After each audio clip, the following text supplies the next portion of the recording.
Salut à tous et on se retrouve dans une vidéo spéciale Noël. Vous verrez ainsi 5 jeux que vous connaissez certainement, qui sont classés en fonction de critères spécifiques et qui vous seront expliqués en fin de vidéo. Mais pour le moment, n'y prêtez pas attention, écoutez et regardez simplement. On commence ce spécial Noël avec un jeu sorti en 2010. Un petit indice, le fun et la liberté sont les maîtres du jeu. Et si je vous dis Rico, vous répondez Just Cause 2. Ce jeu vous offre une liberté sans limite. Vous pouvez piloter toutes sortes de véhicules allant de la moto à la montgolfière. Une map gigantesque de 1000 m² s'offre à vous, avec toutes sortes de paysages. Vous pouvez faire de la randonnée en montant au sommet d'une montagne, ou alors vous pouvez faire du base jump et planer à l'aide de votre parachute. Dans cet épisode, Rico possède un nouveau grappin qui nous permet de nous accrocher n'importe où, que ce soit à un arbre ou à un bateau. Bien évidemment, il y a quelques points négatifs tels que la répétitivité de certaines missions, comme la capture de base, ou encore quelques bugs qui aujourd'hui n'ont plus lieu d'être grâce aux mises à jour. En ce qui concerne le scénario, il est stable. Nous devons renverser un dictateur sur l'île paradisiaque de Panao, où les paysages varient, montagnes, déserts, jungle, sable fin, et une eau de mer plus que limpide. En ce qui concerne l'action, les combats restent très fun, surtout en alliant le grappin avec d'autres armes. Avec le grappin, les expériences seront nombreuses. Ce jeu date de mars 2010, mais il reste quand même un très bon jeu. Pour ceux n'ayant pas pris la peine d'y jouer, c'est le moment. Et les développeurs devraient envisager un Just Cause 3. Revenons sur un grand jeu, je parle bien évidemment de The Elder Scrolls 4 Oblivion, le digne successeur de Morrowind, et même si Skyrim est déjà sorti, Oblivion n'est toujours pas enterré et oublié. Rappelez-vous ou alors écoutez, The Elder Scrolls 4 fut certainement le meilleur RPG de l'année 2006, avec ses graphismes époustouflants et son univers attrayant. Nous ne pouvions qu'être attirés par Oblivion. Bethesda a fait ses preuves, ce qui lui a permis de poser sa marque en ce qui concerne les jeux de rôle. Ce qui a fait la force d'Oblivion, hormis la liberté et l'exploration, ce sont bien évidemment les nombreuses quêtes qui nous étaient proposées.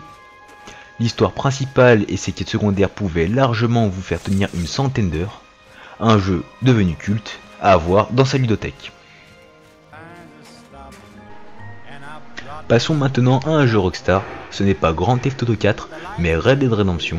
La suite spirituelle de Red Dead Revolver est devenue une référence sur console. Se passant à la fin de l'Ouest américain, nous incarnons le très charismatique John Marston, qui est dans l'obligation de pourchasser ses anciens compagnons d'armes pour sauver sa famille. En plus d'un scénario digne d'un très bon western, le joueur peut jouir d'une grande liberté.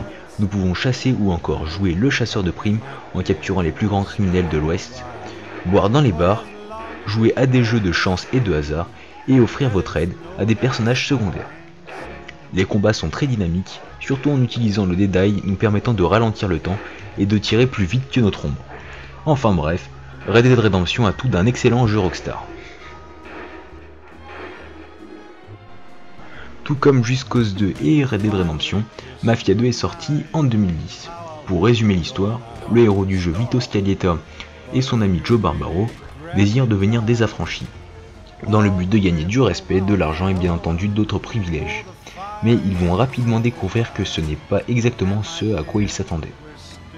Ce jeu disposant d'un très bon scénario a quand même un peu déçu par sa durée de vie.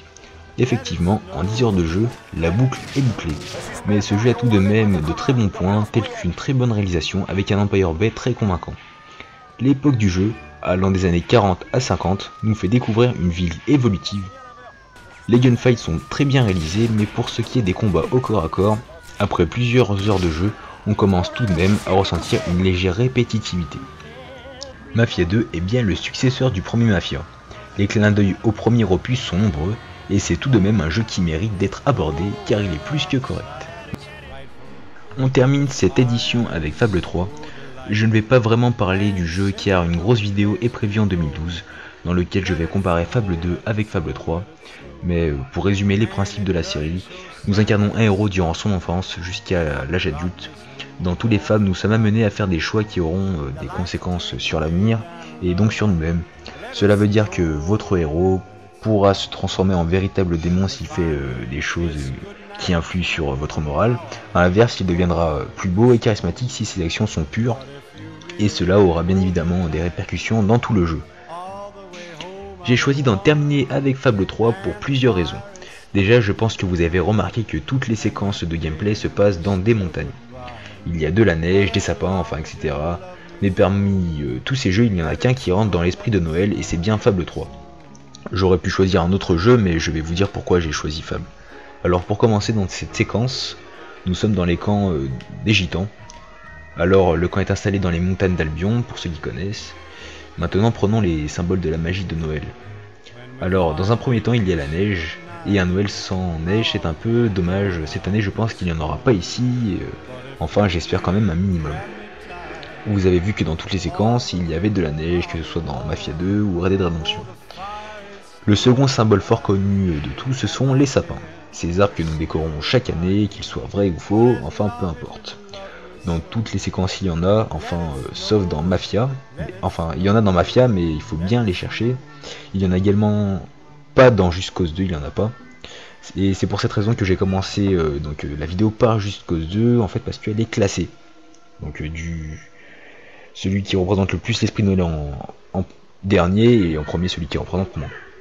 Alors, le dernier symbole, ce sont évidemment les cadeaux. Et seulement Fable remplit tous les critères. La preuve, les villageois m'offrent des cadeaux et le héros a un chapeau de Noël sur la tête. Enfin le roi, puisque j'ai déjà fini le jeu.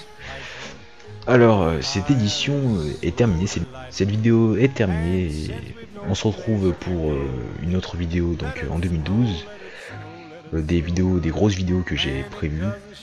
Alors, je vous souhaite un très bon Noël et de très bonnes fêtes. Au revoir et à l'année prochaine. Oh, delightful. And since we've no place to go, let it snow, let it snow, let it snow. Man, it doesn't show signs of